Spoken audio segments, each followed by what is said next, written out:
নমস্কার সবাইকে, আমার একটা নতুন মিনি ব্লগে তোমাদের অনেক স্বাগত।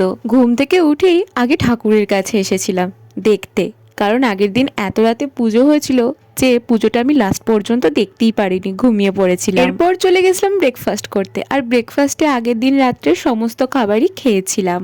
এদিকে বাপি আর আমি বাজারে গেছিলাম, আর আমাদের কাব্য যেই দেখতে পেয়েছে আমি স্কুটি চালাচ্ছি, মানে স্কুটি বার করেছি, তো সে তো স্কুটিতে চাপার জন্য একদম ছটপট করছিল, তাই তাকে নিয়ে একটু গ্রাউন্ডে গেছিলাম ঘোরাতে। আর এদিকে আমাদের গ্রাউন্ডে শুরু হবে মেলা, সেই জন্য এখানে নাগরদোলাও কিন্তু বসে গেছে। ওকে খানিকটা ঘুরিয়ে এনে তো শান্ত করা গেছে, এবারে ঠাকুর বিসর্জনের পালা। এখানে একজনকে দেখো, সে এখানে বাঁশি বাজাচ্ছে।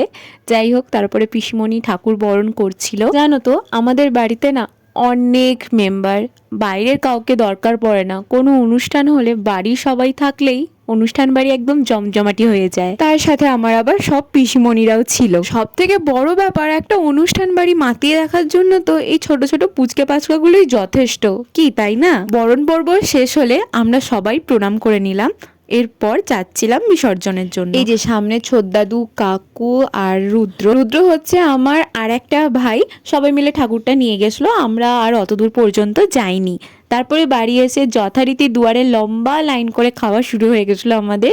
মেনুতে ছিল ভাত, ডাল, শাকের তরকারি আর মাটন। আমি মাটন খাই না, সেই জন্য আমার জন্য মাছ ছিল।